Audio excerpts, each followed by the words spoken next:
I've been making chocolate for 11 years. I opened up my business on January 1st, 2007. I was selling primarily wholesale and via the internet, and I did that for several years. I did a short stint over at Anderson Mall where I was testing out new products that I was interested in bringing into the wholesale market. The wholesale business has changed somewhat over the last couple of years. A lot of the customers, my primary customer in wholesale has been the smaller mom and pop that wants to carry a good quality chocolate.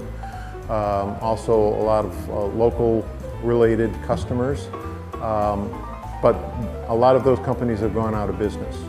So rather than try to build up a new clientele on the wholesale side, I decided that I thought I'd want to try retail. So I came here and entered the Accelerate Anderson Downtown Challenge last year and won the opportunity to open a retail location here in downtown Anderson. 11 years ago, my wife and I were looking to move someplace closer to Atlanta. The reason we took a look at Anderson is because, well, my wife's mother contracted cancer and we needed to be closer to her. So we looked as near as we could, and that happened to be Anderson.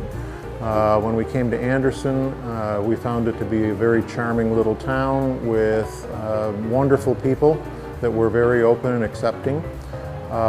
We also saw that at that time we felt that Anderson was really kind of a diamond in the rough.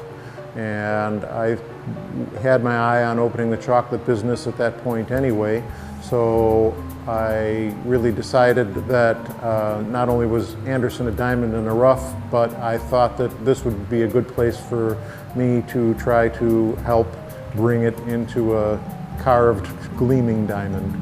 So here I am. When we came to Anderson 11 years ago, it happened to be on Valentine's weekend. And basically what happened is we were looking for some place to have a nice Valentine's dinner and ended up at a restaurant across the street that at the time was called Friends with a Flair. As we sat there looking out the window, we saw this empty storefront, and it happened to be this exact storefront, and I felt that this would be a great place to open that chocolate shop that I had been dreaming about. Subsequently, the site was purchased and rehabbed into what it is today, but also then rented to an eyeglass shop.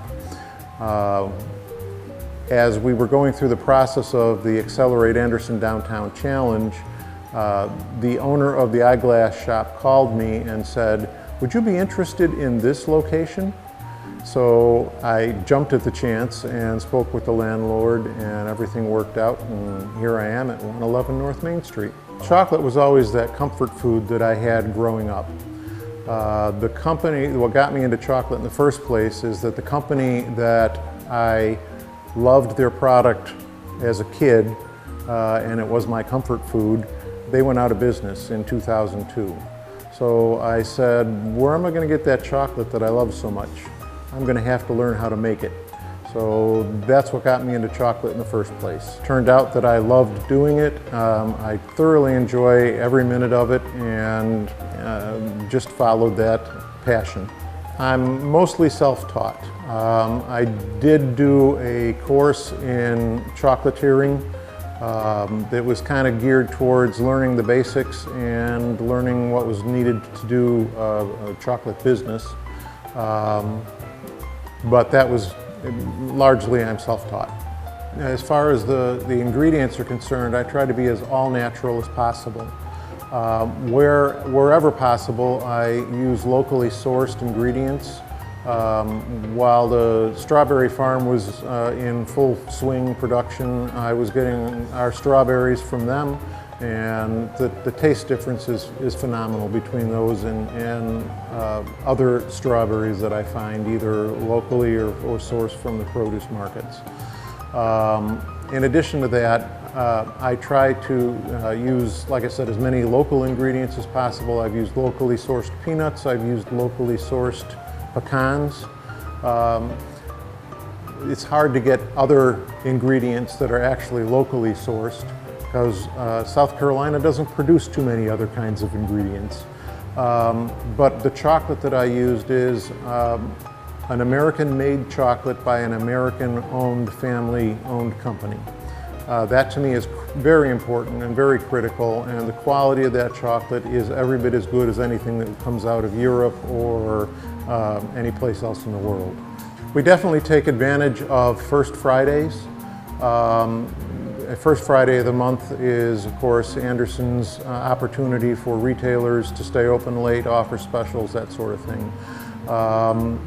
Knowing that this location from 1880 until 1915 was the C.A. Reed Piano and Organ House, and we have a piano that was actually purchased from this location located in the shop, we take advantage of that and use that to do karaoke 1900 style. The community's response has been absolutely fantastic. I really expected to just do okay, especially after the stint that I did at the mall, where a good week sometimes is what I do here in a day.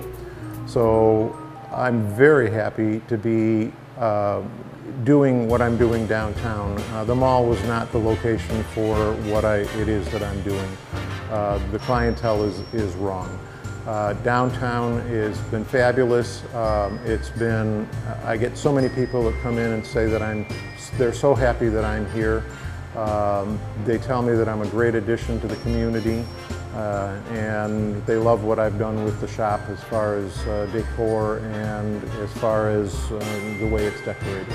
To kind of pick up and carry through the summer, I've introduced a line of gourmet popcorn and caramel corn, as well as vintage style candies, which have kind of taken off and done fairly well for us so far.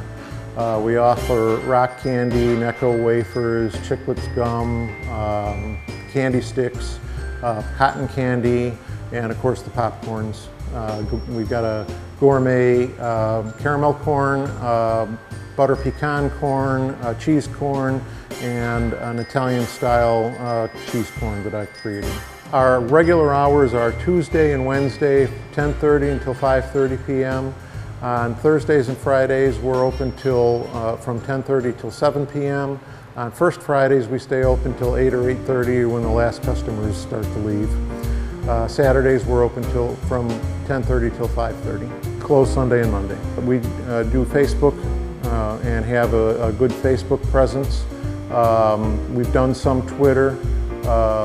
As far as social media is concerned, social media is extremely important as far as any retail business is concerned today. Not so much on the wholesale or web-based sales side though. That side of my business is actually rather small and tends to be mostly fourth quarter.